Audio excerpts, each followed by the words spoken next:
I started regularly journaling 10 years ago when I was in college. I simply felt that there were too many things on my mind, like a browser overcrowded with open tabs or a TV screen lost in a sea of static. I wanted clarity, some anchor of presence.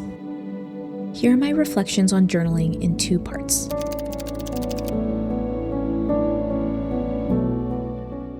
For any habit I spend my time on, I need to know my why. If journaling is a tool, then what's its purpose?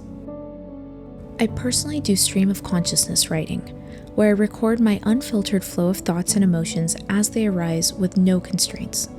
I'm not concerned about readability or any sort of organization.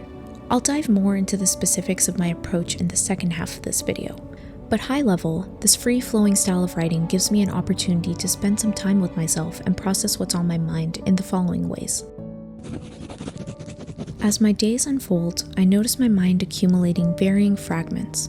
A fleeting reaction here, a passing thought there, a vague idea left to simmer for another time. This turns into a jumble of whispers and blurred impressions, all vying for attention yet postponed for later exploration. And so I turn to journaling. When I sit down and write, I tend to come in with higher intensity emotions and my thoughts run faster than I can physically put pen to paper. But the page is patient and non-judgmental.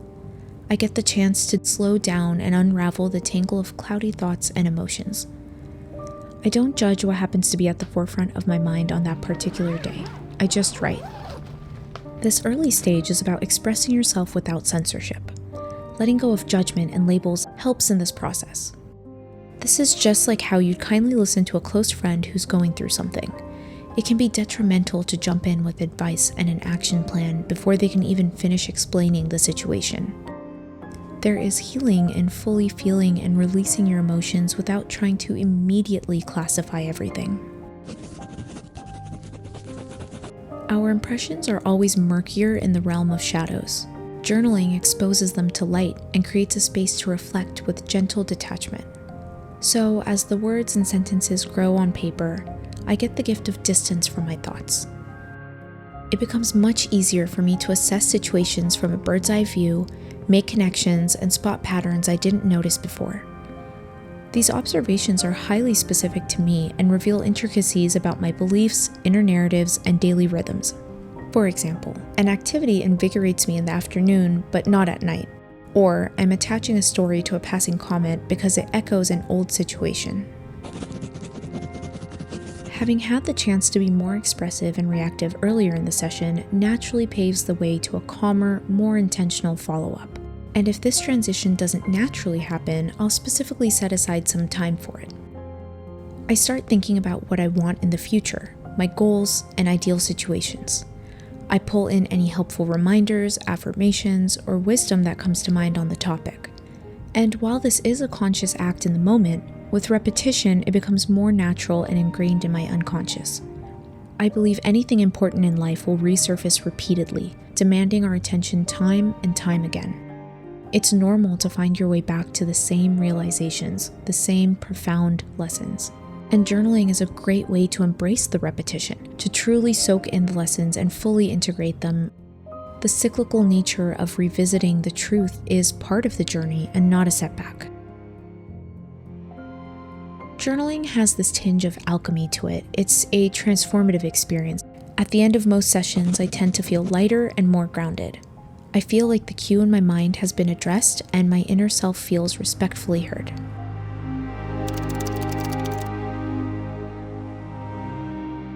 Our lives are filled with many realms and shifting priorities. If trying journaling is just another item to be checked off on a never-ending productive to-do list, it may be time to take a step back. There is compassion in honoring the current season you find yourself in, particularly if you're in the midst of big life changes, other high-priority projects, or you're building up other habits at the moment. It's okay to prioritize what you need and place other things aside with grace towards yourself.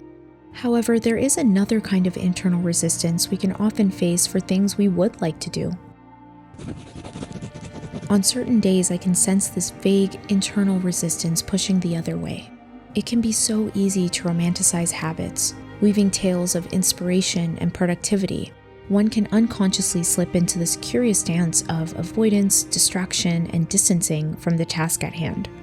We wait for the perfect moment or an ideal environment, only to discover that when the stars do align, that vague resistance still lingers. Investigating your resistance, fears, and built-up expectations around introspective journaling can help with this. Let's not forget that journaling is a type of emotional work. It requires our willingness to be vulnerable, honest, to gaze into our own shadow and confront buried aspects of ourselves. Instead of trying to do everything in a journaling practice, it helps to narrow down what you are and aren't trying to do. For example, I'm not trying to document my entire life. I have other ways of preserving memories. Journaling is a useful tool for me in the moment. I'm not writing with the intent of looking back in the future, which can add unnecessary pressure and start to feel like a performance. And I'm not sentimental about old journals. They've already done their job and served me well. My journal is also not a commonplace book. While countless ideas have blossomed from past writing sessions, my journal is not a reference hub. I transfer any precious ideas and succinct reflections to a separate organizational system for easy access. In order to get started writing and keep going, I find a few things helpful. Pull whatever excites you into your practice. Maybe that's going to a cozy coffee shop, getting a hot drink, and writing there. Or maybe it's staying home, putting on some relaxing music, and trying new writing materials. Just try to make it as easy as possible to get started. You can use whatever you already have laying around, some loose paper, an old notebook, or even a tablet with a stylus. I love writing digitally on my tablet and having endless options for paper, pen styles, and colors. I find traditional writing incredibly satisfying as well. It's important to note that you don't need fancy supplies to get started or at any point. A journal doesn't have to be pretty. It's for you, not anyone else.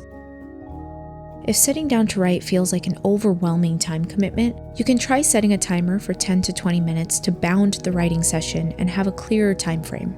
Which brings me to my next point. I don't normally write every single day.